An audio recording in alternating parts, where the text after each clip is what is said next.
Hello, everyone, and welcome to another episode of the Non-League Podcast. Thank you very much for your continued support. And first off, I'm going to get straight into Tuesday's games. Anyone want to kick us off?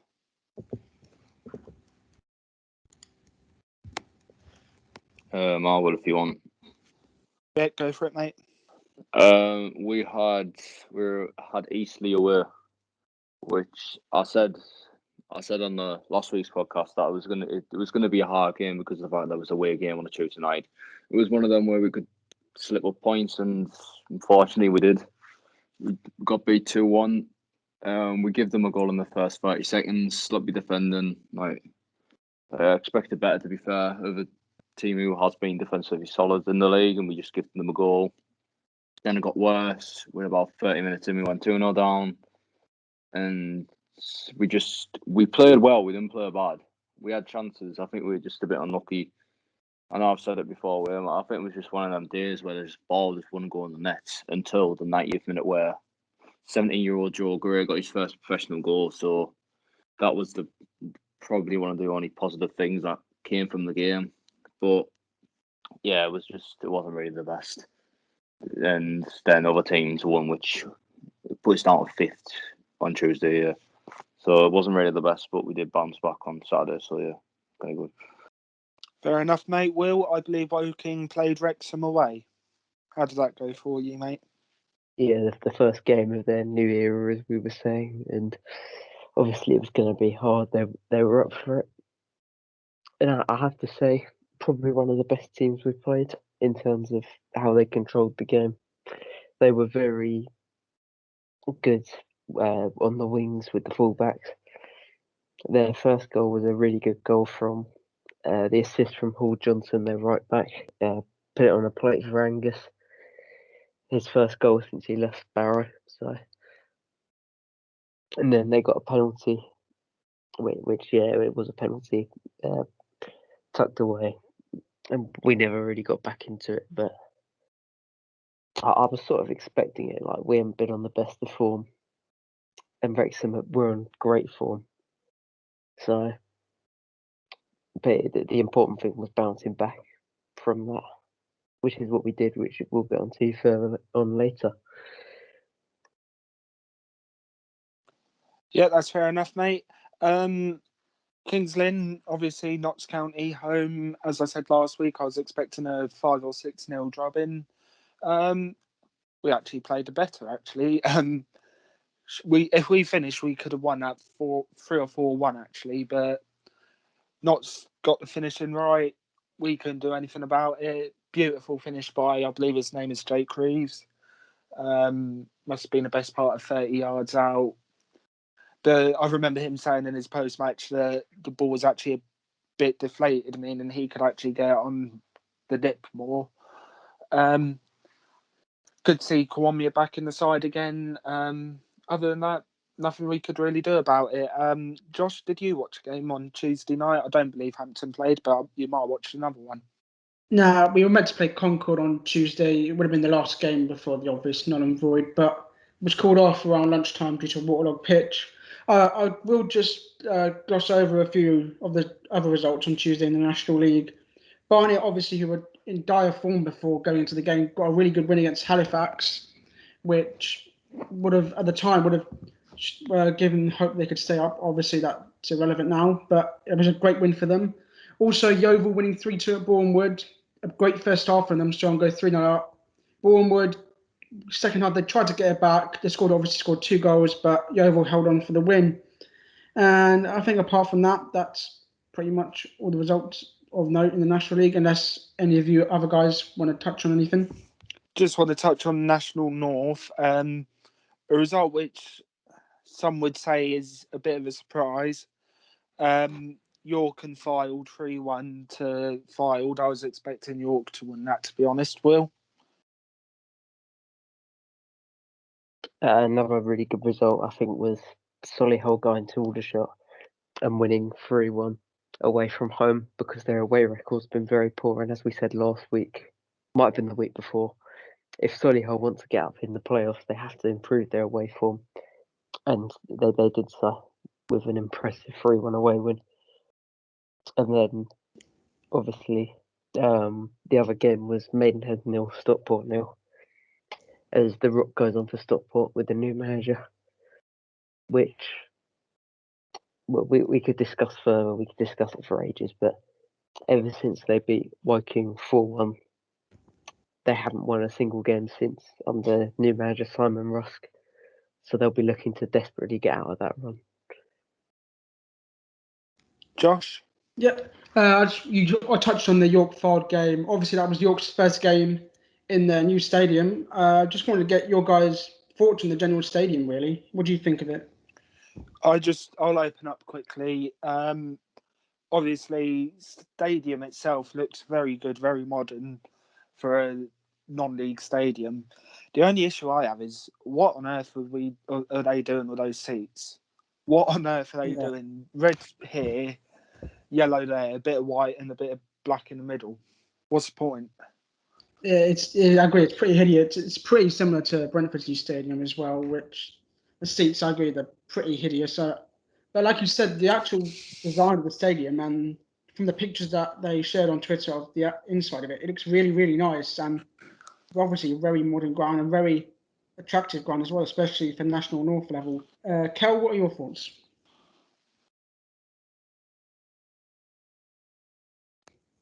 Kel? You're on mute, mate. Yeah, sorry. I was saying about York Shoe Stadium. I think that really shows the ambitions that they have. I know I think they've been trying to get him for a couple of years, but it shows that York do have ambitions of firstly getting out of the National League North and then maybe even getting out of the National League or Football League like they were, I think 5-6 years ago before they had back relegation. So I think like for the next couple of years we should keep an eye on York City and see how they're doing. Will? Furthering on from Kel, I think the main issue with York is that they've been down in the 6th tier for ages, which is completely not their level. But as well, the way that the club's been run, they've spent a lot of money trying to get promotion. Obviously, as we know, null and void's taken that away from them. And also, their owners were very unpopular with the fans in actually renting out Bootham Crescent to Hull City's under 23s to play the last game at Bootham Crescent. And I think that just goes to show they're a bit out of touch. And before fans come back in, they really need to strengthen that if they're ever going to be a Football League club again. Well, mate, you've taken the words right out of my mouth. That was exactly what I was going to mention about what your thoughts on Hull under 23s playing at Bootham. Anyone just want to further on to that point of Hull at Bootham? I think so. I will just mention, moving on away from York, I will just mention one more result that took my eye on the Tuesday. National South, Welling against Ebbsfleet. Very entertaining game. Welling eventually running out 4-3 winners. Entertaining first half, saw Welling narrowly 2-1 ahead. Then second half saw the Tron go 3-1 up. Ebbsfleet then got it back level to 3-3 with 11 left on the clock. Then Welling won it with 3 minutes to go. So obviously that's no more National South games, but if that's quite a game to end the season on as well with a 7-goal thriller. But I think that's pretty much us done with the results, unless anyone else wants to mention anything. Yeah, so moving on to... sorry, I can't talk now. Will Kel, anything else? No? I guess not. Moving on to yesterday's results. Will, I believe a certain Jamal Oza scored in your, 2-0 win away to Barnet? Yeah, huge 3 points. I mean, we've been saying this for weeks. When the 3 points comes, it's going to be massive. And it was probably the worst time to play Barnet on paper because they just got their first win for months against a good Halifax team. And with our away form as well, not winning an away game since November. And we beat Dover 5-1. But, I mean, we controlled the game, start to finish. A really nice goal from Jamal Oza. And then tapping for Musa Diarra. we weren't really troubled. Barnet was sort of playing like the team that had just been told there's no relegation, you don't have to try. And I get the feeling that's what a lot of games are going to be like against teams in the bottom half now. Just want to ask you, Will, quickly. Obviously, I believe it's Woking's first 3 points for what must be a month or two now. Do you get the kind of feeling that now you can push on away from what was the relegation spaces and maybe go on a good run of form? I think the main aim was to survive, and now that looks like it's almost 99% sure. We've got a lot more freedom to play, and there's a lot of players who've still got to prove themselves for next season in terms of full-time contracts, because next season we're going to go for it. We're going to try and get top 7, and it's exciting, but at the same time we don't want to put too much pressure on the rest of this season in terms of results. I mean, yeah, we've got the FA Trophy next week. Then after that, it almost becomes like glorified friendlies, in my opinion. Yeah, definitely, mate.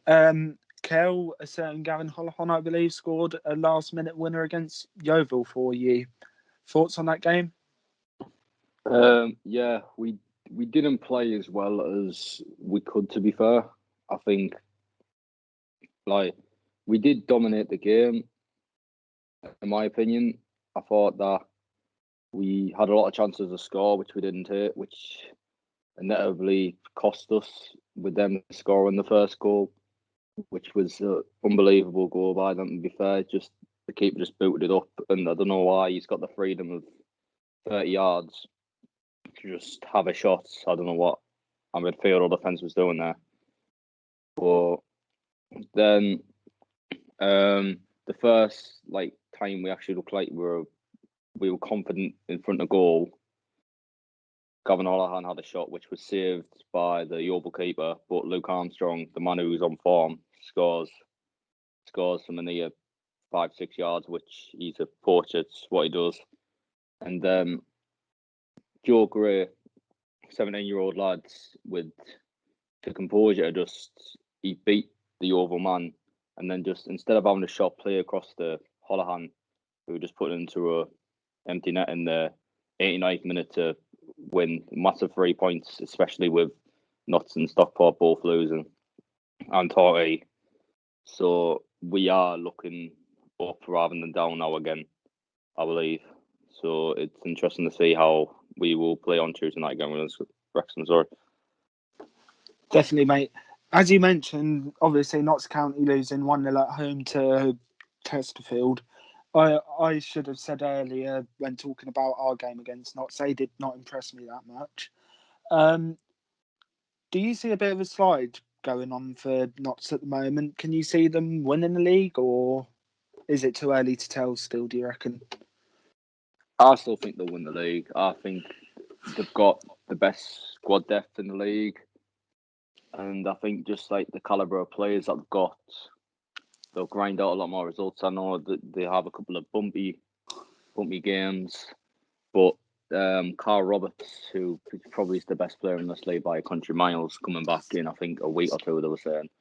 So I think he will bring confidence to the squad. And you do see Sutton who are chasing, but I think they'll gradually start to lose a couple of games and then go down the table. Sorry for any Sutton fans that are listening, but that's just my opinion. But I think Notts will win it, to be fair. I think it'll be a close race. I think it'll be like 1 or 2 points. But I still think Notts, that's my prediction. I think Notts will win 100%. Fair enough, mate. Will? I think the slide of Torquay is something that's gone a bit under the radar. They have a lot of injuries, and at the moment they are struggling to sort of put together an 11 which can stop leaking goals and start scoring goals from open play again. And as we saw yesterday with the Halifax result, that was a really good win for Halifax, but Torquay didn't half bring it on themselves. They were at home. They allowed Halifax to attack them. they were bailed out by 2 penalties. Let's be real. And then their goalkeeper is at fault for probably all 3 of the goals, to be honest. It just goes to show Casey was saying about investing in a striker, investing in a goalkeeper, and he's been proved right. No striker, no goalkeeper, and look at them now. They are sliding down the table, and who knows, playoffs aren't even assured yet. Well, exactly, mate. Obviously, we got a few more results just to quickly mention. Aldershot beat Wrexham 3-0 at home. Pretty simple job that sounds. Boreham Wood were on the winning side of a 3-2 this week at Altrincham, who had a player sent off. Bromley 2, Maidenhead 2. Eastleigh 1, Stockport 0. Thoughts on that one? I think it's like we just said about Simon Rusk. They had a great result against Wycombe, and now they're completely all over the place. Their discipline's gone out the window. They're struggling to score goals, which for a team with John Rooney and Connor Jennings and players like that in there is absolutely absurd to be suggesting that they can't even score a goal again. But they keep blanking all the time, and you just wonder, have the board made a fatal error in getting rid of Jim Gannon? It is one of those tough points, really, because personally, I don't believe they have. I think getting someone new in is a good idea, but I also believe getting can't remember who it was, but he was an under-23 manager into a league that you aspire to be winning. I think that's probably the fatal error there. They've got plans to be in the Championship in 6 seasons or whatever. They've got to be making decisions for the long term and short term success, especially considering the amount of money they've spent in a year where not many teams have had that much money to spend. And for them to they could miss out on playoffs as well, which would be unthinkable for a club who last season, on a part-time budget, a bit like Viking, almost made the playoffs themselves. So for them to be like that with loads of money would just be an absolute farce. But, we'll have to wait and see what Simon Rusk does with them, because he's obviously got some pedigree at Brighton under-23s.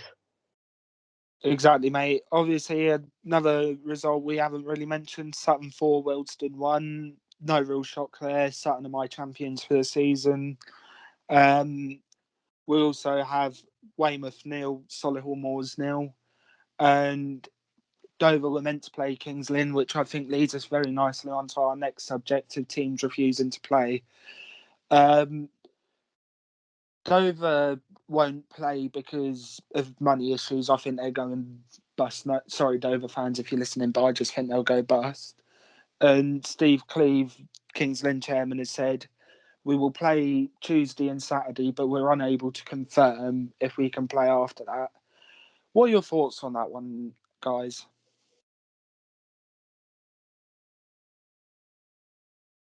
Anyone want to... Kel, sorry?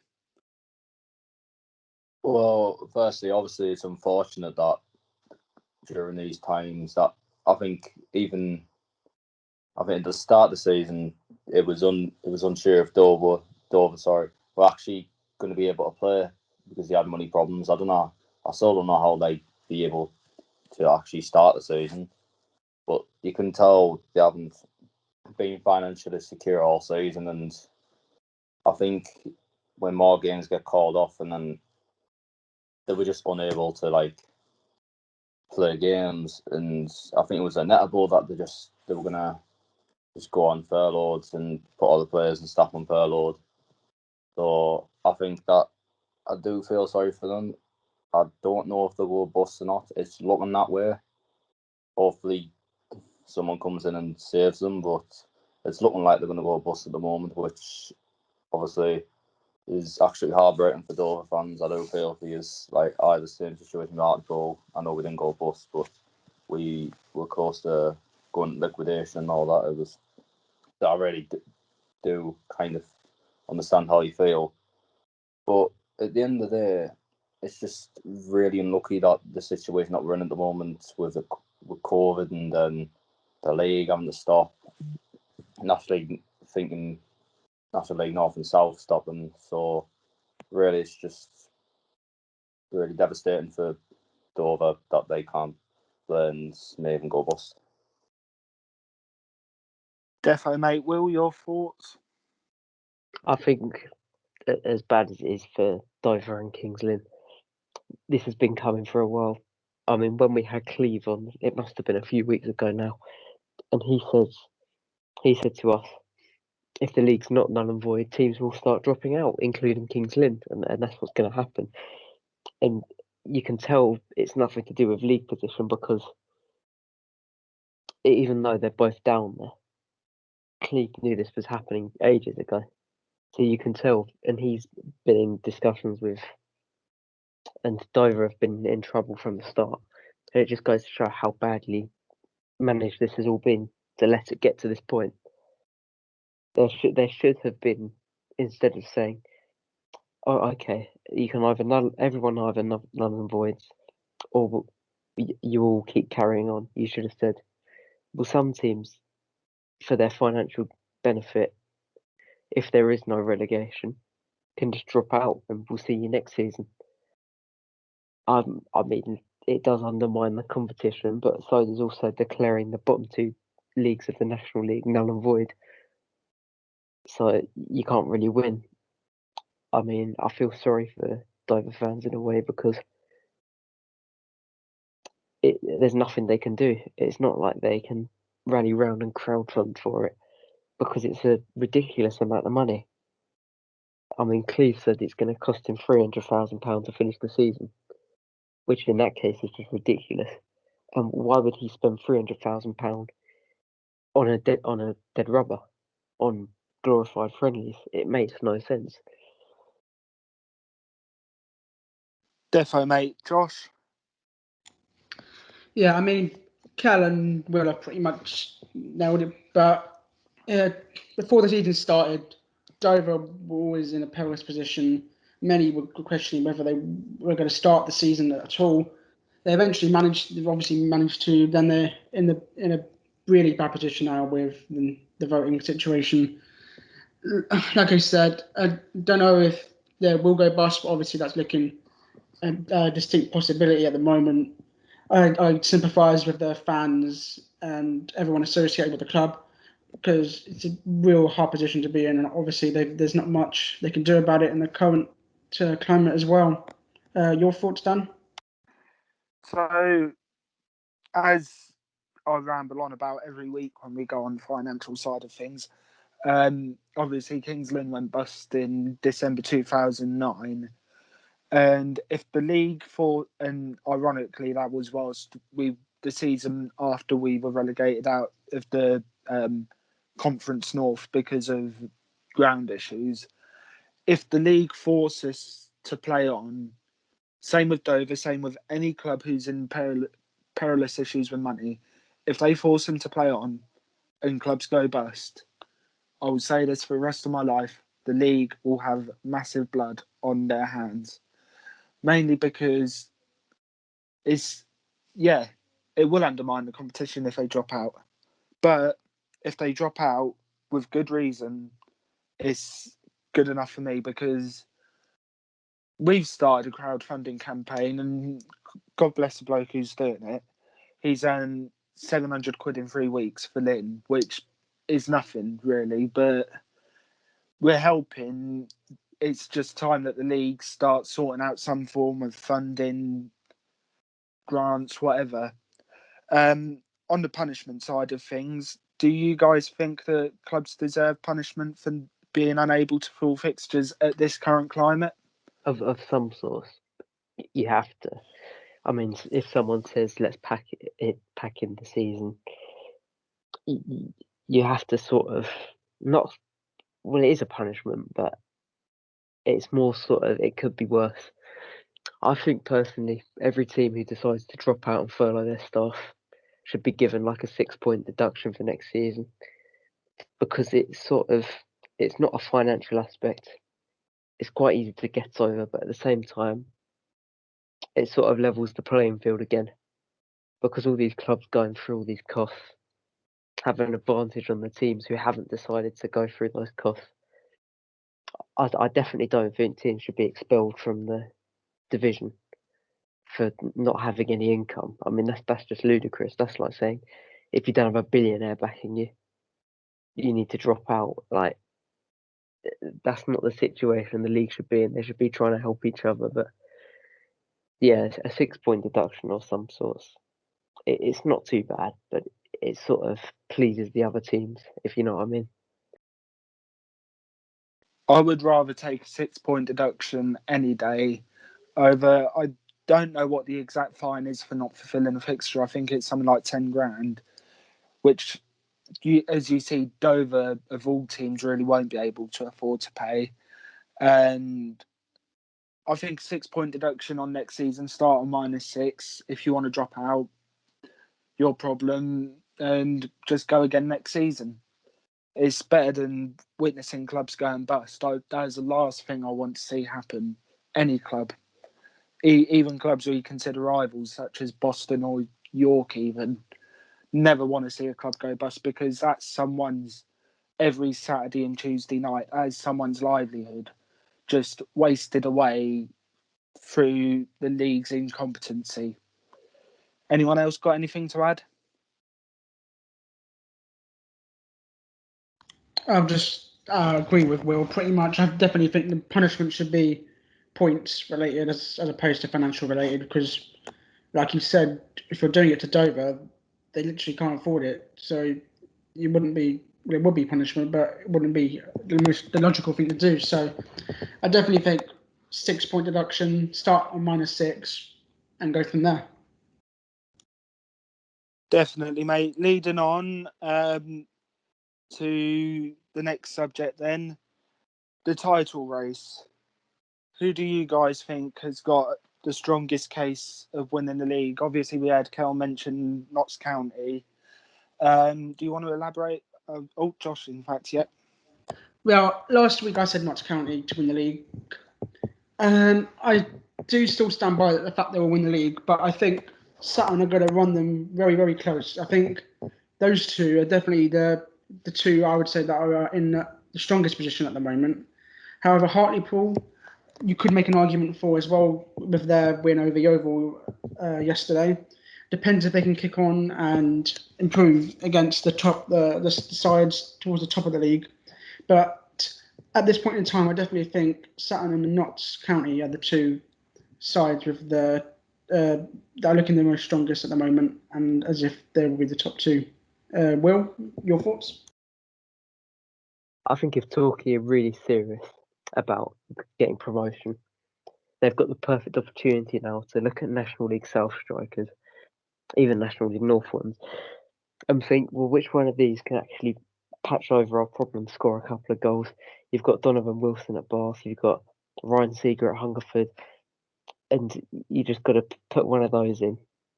Maybe alone until the end of the season, because once they get a striker, most of their problems will be resolved, and also a goalkeeper. If Torquay don't want this run to continue, they've got to be looking at replacements. That's what I think about.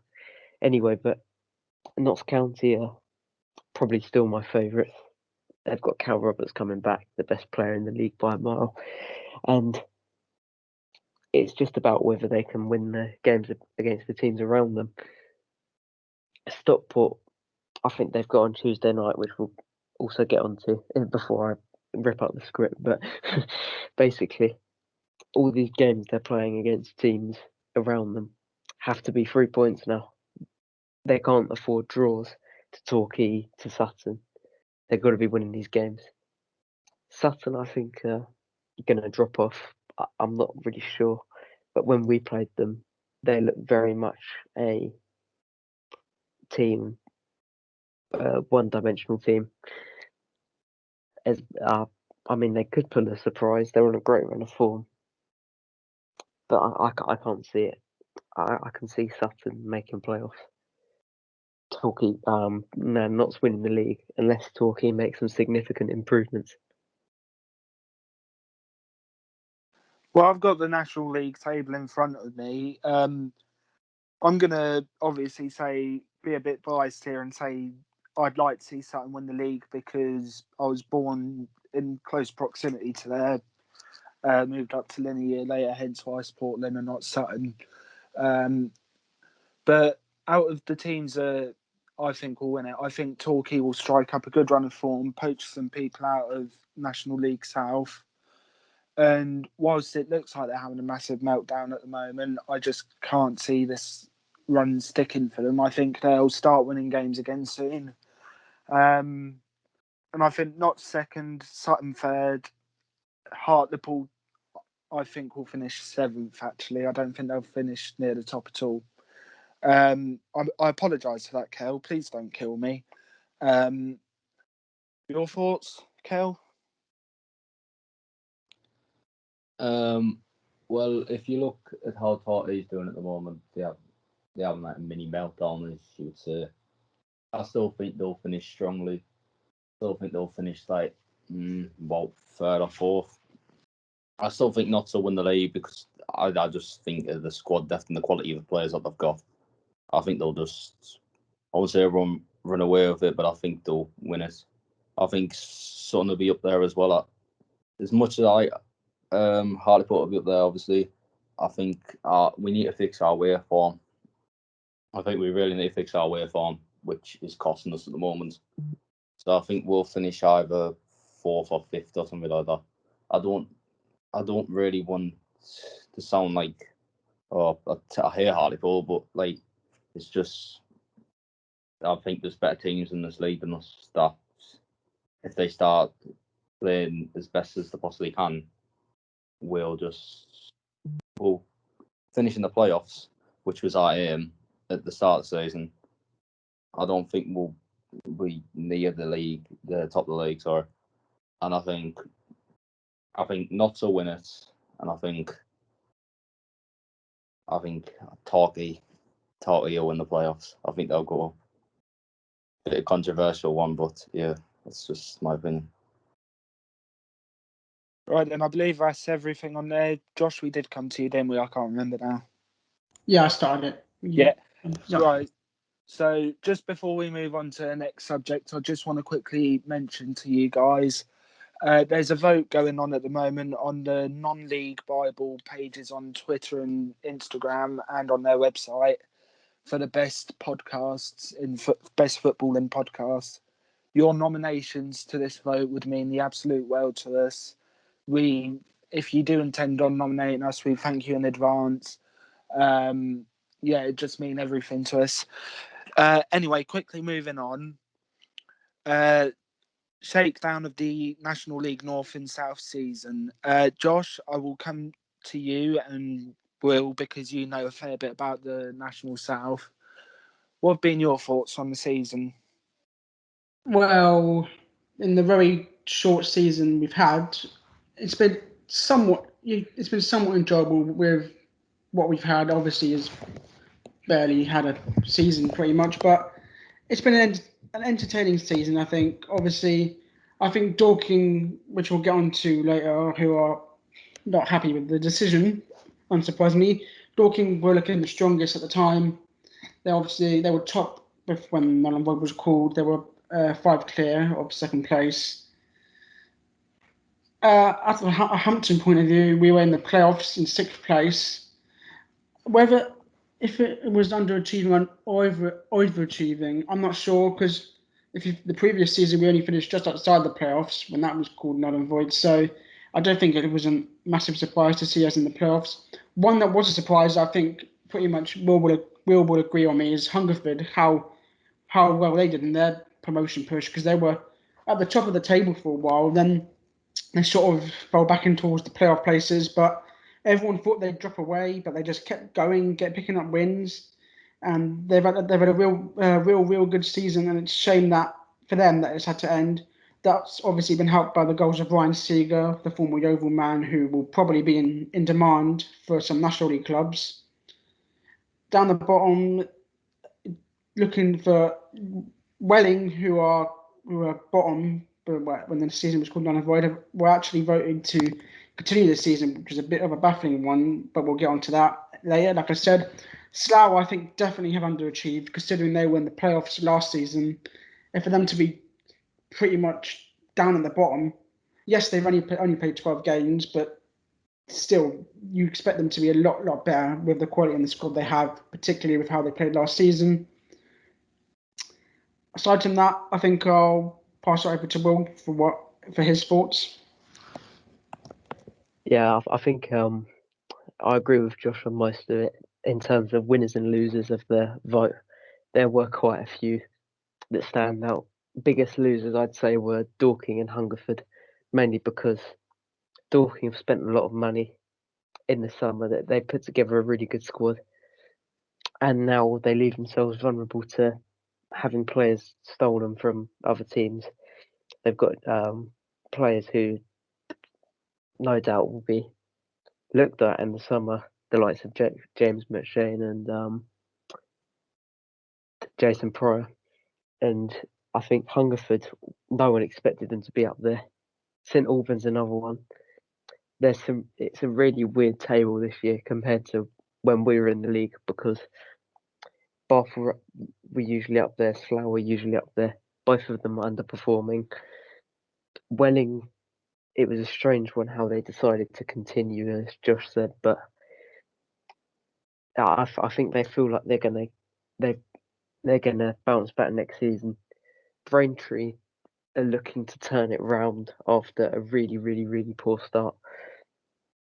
And then in terms of the main winners of the vote, it's got to be Slough and Bath, because Slough are a team who were looking to build on last season's impressive 5th place finish, and for them to be bottom half with pretty much playoffs out of sight was really disappointing. And they've had issues off the field with their manager having to care for a family member and all sorts. It just shows what COVID has shaken up the league. Fair enough, mate. I'm just going to quickly go on to National League North. Excuse me for not really knowing many players down there. I don't really focus on it. My biggest standout team who I say overachieved has to be Gloucester, because they finished I say finished in what do you call them? Speech marks. They finished the season with 35 points in 18 games, which, if you compare to last season, they finished 17th with 33 points in 30 games. So that's my overachievers for me, finishing top, as it were. Underachievers, I would have to put as York, because once again, finishing speech marks, finishing 8th is something I did not expect of them. I would have thought they'd have been top, taken the league by storm, with Boston second. Even Gateshead in the playoffs, I reckon, would have been good enough. But yeah, what else is there? I think that settles that part up for myself. Kel, do you follow North and South too much, or Kel? No, not really, to be honest. But Fair enough. the team that I know, one of my favourite teams out there, Spenny because a couple of my mates play for them. So I think they had an alright season with the amount of money that they have. They're inspiring to finish, I think, top 5, but they have got next season to try and finish higher than they did when this season was stopped. So, and that's all I really know, to be honest. So, yeah. Will? I think we have to mention Leamington every season as the surprise package. Every year, they were always tipped to go down. And as we know from Max in the chat, he is very adamant that they've got one of the best managers in non-league in Paul Holleran. And considering the amount of money they made from Sam Osborne's sale to Filed, I think it was something like 40,000 undisclosed fee, with lots more add-ons possible. It's very well-run club, and they were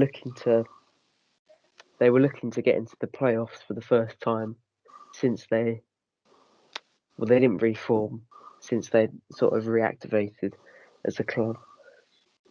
And you can tell they're a club on the up, doing all the right things, and good luck to them.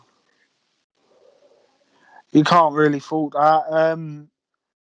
Just want to quickly welcome Alex, who's joined late. But yeah, just quickly, Alex, going back to what we were talking about earlier, I'm sorry to have to remind you about this.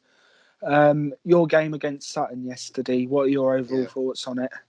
I'm sorry, mate. Yeah, no, it is what it is. I mean, Sutton, you can't doubt they are a good team as much as you hate them. But I think the game was very unfair. I think the ref was terrible. One of the worst performances I've seen. Sent Charles off early in the first half for a second bookable offence, but I really don't see how it was a red card at all. I mean, he was saying a few stuff, but football gets I was going to emotional say, don't sometimes. everyone say that in football. Don't everyone have a little chip back Yeah. at the ref. Yeah, exactly. And I mean, at one point, their striker threw the ball at one of our players, and right in front of the ref, and he didn't even book him. But Really? yeah, he sent him off for swearing. It's ridiculous, unbelievable. So yeah, the ref completely on their side.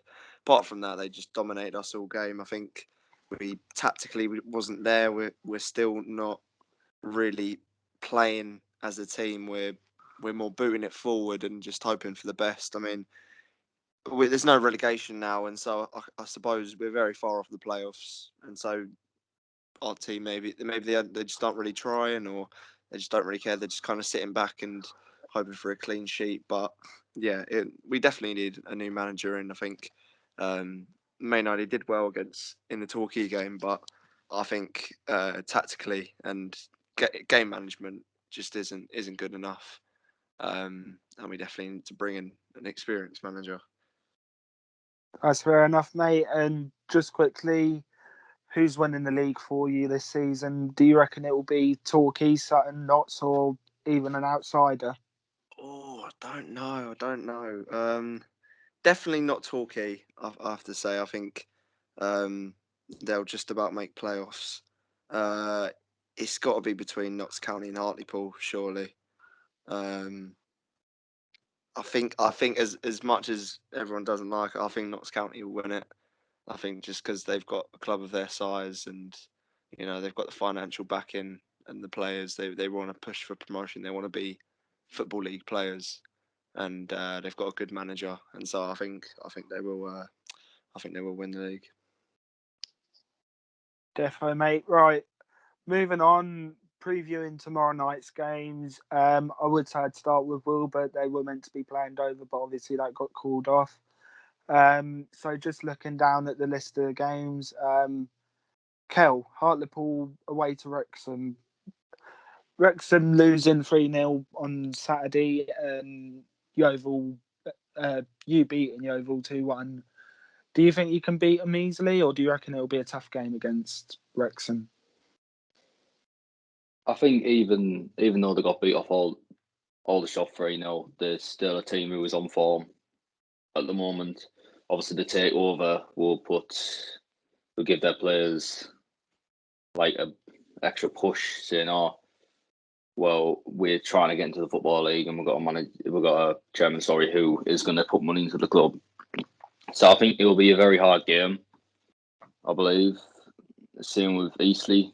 We need to sort our way form out, and it's also Tuesday night. We're travelling up to Wales. We don't know if the game's 100% going to be on or not. So we may have that in the back of our minds, but I'm hoping that we play better than Yeovil, because I think even though we won, we weren't good enough. But I think we'll get. I think it'll be a 1-1 draw. I don't really see us win, to be honest.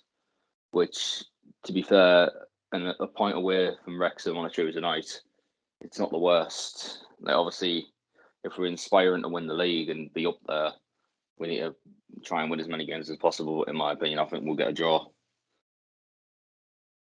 Fair enough, man. Alex, Wealdstone are home to Eastleigh, 7:45 kickoff. Eastleigh coming off a 1-0 win against, I can't remember who they played yesterday now. Stockport, that's it. And yourself, obviously, sorry for reminding you again, 4-1 away to Sutton. Going to be a tough game for you, isn't it? Well, it was very interesting last time we played. We had him in the cup and we went 3-0 down and came back to win 4-3 with a 95th minute penalty save. So if it's anything to go by that game, it'll be a very exciting game. But the form they're in, as you can try to be as hopeful as you want, but I can only really see a 4-0 easily, maybe 5-0. Unless we pull something out the bag and the team's completely changed overnight, then I don't think we'll even get a shot on goal. I think it'll just be completely easily 80% possession, maybe. I think they'll just completely dominate us. Good old-fashioned optimism, that, mate. Good old-fashioned. Just going to run down the list of fixtures before I ramble on about Lynn versus Barnet, which is the most pointless game of the season. Chime in when you want to, just to if you hear a match which you think you want to talk about or you think will go one way or the other.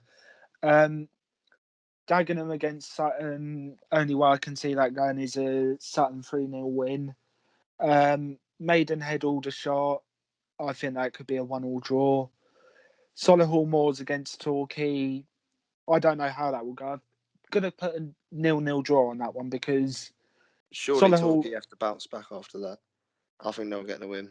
I don't know. Solihull are a good side. I think Solihull will win. Torquay have to win, though. Solihull have if they want to go up, they have to win. Solihull have really impressive home form, and Torquay are in their worst patch of the season. Yeah, and Solihull have got games in hand to get playoffs. I think. I think. Sorry about the other game as well. I think Maidenhead are going to win that as well. I think Solihull will win 3-1 against Torquay. And unless Torquay sort their squad out, I don't think they're going to finish any higher than third, to be honest. Yeah, they're not looking too good at the moment. Maidenhead, Aldershot, I think Maidenhead will cruise past that. I think defensively they're just such a shithouse team. I just think at home it's like they've got a fortress. They've been very strong at home, picking up some good wins, and I think they'll reach playoffs by the end of the season. And so I think that'll be a big win for them against Aldershot. Definitely, mate. Kel? I think Solihull will beat Torquay based on the fact that Solihull's home record has been quality this season, to be fair, compared to the away form. And the bad run that Torquay is, well, I hope that continues because obviously we're trying to overtake Torquay. But I actually do think Solihull, regardless of the fact that we need them to lose, I think they will lose, playing the fact that Solihull's home record is tremendous in this league, and I think they'll continue. All right, mate. Continuing down the list, Boreham Wood against Bromley, I think will be a good game. I'm going to go 2-1 to Boreham. Chesterfield Altrincham. Chesterfield will want to continue from Saturday, and Altrincham will want to forget about Saturday. So I think I can see Chesterfield edging that 1-2-1. Stockport versus Notts. I think if Notts win that, they go up to third, providing Eastleigh or Hartlepool don't get a point. Woking, oh, never mind, that's off. And Yeovil Weymouth. I don't know, actually. Weymouth are looking good at the moment. Hang on, Yeovil Weymouth's quite a big game. It's a local derby. Yeah, it is, isn't it? I forgot about that. I think it's one of the games where Yeovil won quite convincingly 3-0 in the reverse fixture. So Weymouth will be desperate to get one over them. I can't see it though. Yeovil have been really good at home recently. Weymouth missed a penalty which could have beaten Solihull, which would have been a big result. I can see Yeovil winning that one 3-1 or something. Fair enough, mate. I'm just going to quickly ramble on about Kingsland Barnet. we have. I know we're going on about dropping out and all that rubbish, but we have to win this game. There's no two ways about it. Barnet, not a very good team. They got a good result against Halifax last Tuesday, but against Woking, what was the score against Woking? I can't remember now. 2-0. 2-0.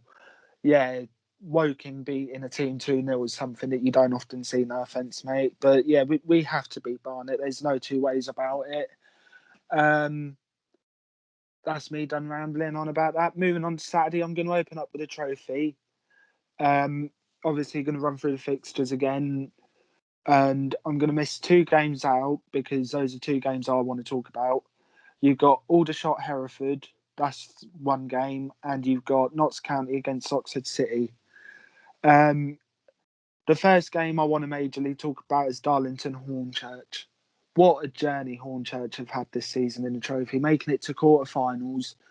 I believe they've only played teams in the leagues above them. They haven't played any team from their level.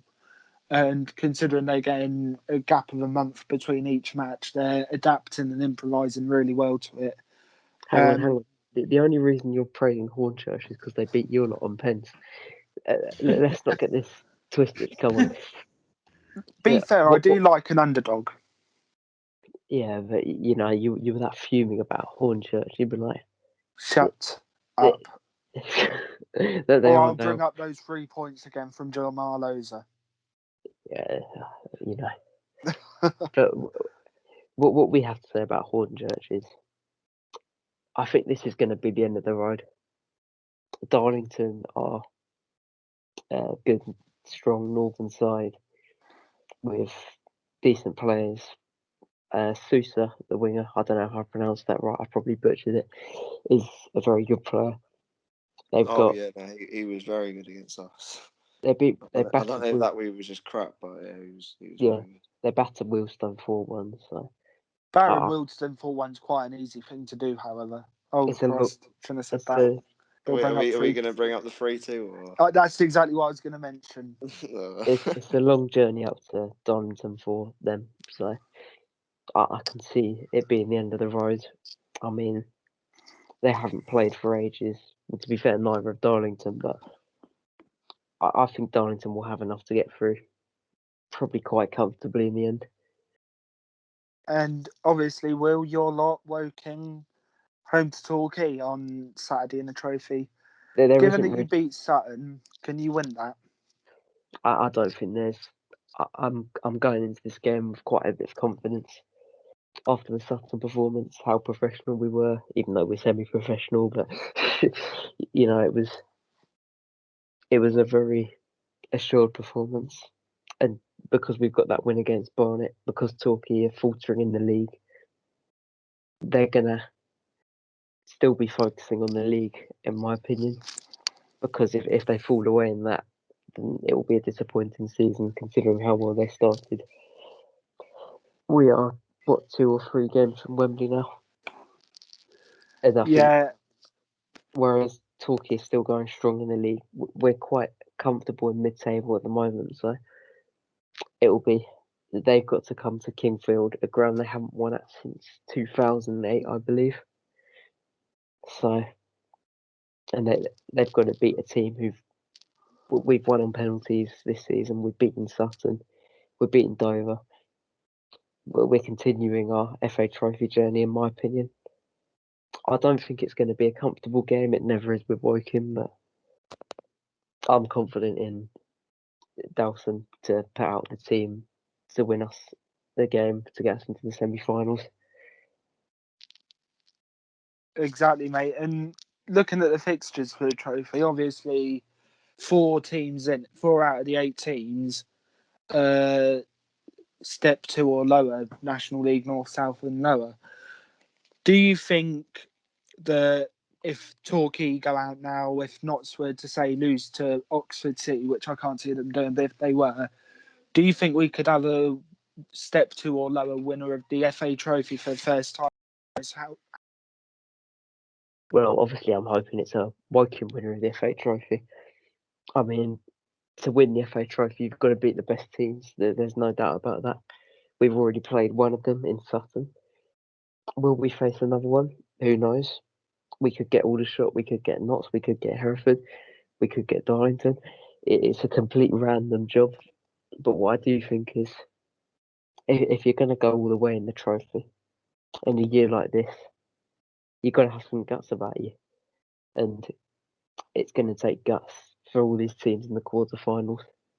And let's just hope that when the final comes around, we're allowed fans in. Definitely, 100%. But the thing I also have to pose to you is, last season's final still hasn't actually been played yet. Do you think they'll ever play that, or do you think they'll just say, look, Harrogate League Two side, they probably couldn't give a toss, award it to whoever they were meant to be playing? I don't think so, because Concord are going to want to play that with fans. It's a big occasion for them. This is my opinion. Both FA Trophy finals should be played as the curtain raiser for the season, the next season. They should be played on the same day. Give each team a quarter of the stadium. Let's make this a real celebration of non-league football after what it's been through. Do you know what? I will have to say that's probably your smartest idea ever. Anyway, Josh. I was gonna. Can you see a similar thing happening? Like what the EFL have done with the Checker Trade Trophy. They're playing, I think, both last year's final on a Saturday, then this year's final on a Sunday. Can you see a similar thing happening with the FA Trophy? Yeah, I can get behind that as well. It's got to be with fans, though. They've said it's got to be with Yeah. fans. Yeah. Concord want fans. Obviously, I'm not sure how bothered Harrogate will be, but if we can have a big day, even for a last, did we get a last season's Vars final in? I don't think we did. I can't tell you. Did they even get to the finals of the Vars? Because I think they curtailed it before they played semis, didn't they? I think the Vars are still waiting to be played as well. I don't think they've officially cancelled it yet. But let's have a big day of non-league football or a big weekend or something and say this pandemic, it's been awful. Get Wembley filled. Let's have a really big day to celebrate and see why we can lift the trophy. Exactly, get on BT Sport. Even if they just say only people that have been vaccinated are allowed in, by the time hopefully they get the finals sorted out and everything, most people will be vaccinated. And even put it all on BT Sport, Vars final, trophy final, everything. Big celebration of non-league football. It's the best way to send off a season, isn't it? Yeah, I Yeah. agree. Sorry, go on, Will. Nah, that's all I had to say.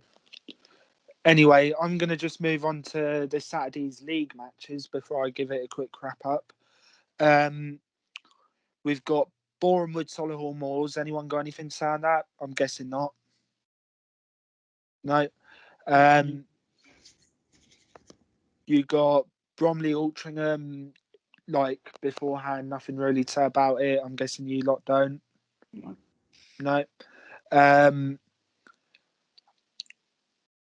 You got Lynn versus Weymouth, which I'll quickly come on to and give it a quick minute's debrief, as it were. Stockport, Chesterfield, I haven't got anything to add to it. Wrexham, Wilston, Alex. Want to mention about Wrexham? Wrexham, Wilston. When's that? Is that next week? Next Saturday, Next Saturday the Saturday. 27th. We're away, aren't we? Yeah. Long trip up to Wales. I don't see us performing at all. I reckon we'll get battered by Eastleigh, get battered by Wrexham. Hopefully have a new manager by then and hopefully just pick up after them games. Fair enough. You got Yeovil, Dagenham and Redbridge, and there's the BT Sport match at night. Kel, Hartlepool Barnet, BT Sport match. How do you feel about that? Well, there's not much you can really say other than that is an absolutely must-win game because of the fact that one, they're not playing for anything. Two, I think they're second off bottom or bottom, one or the other. And three, it's on BT Sport. And the last time we were on BT Sport, we got absolutely embarrassed by Torquay. So we need to bounce back on the TV. We need to beat the TV curse. So yeah, that's all I can really say. Really, it's an absolutely must-win game, because if we lose that, we don't even deserve to be in top half. Never mind blooming playoffs or fighting for the league.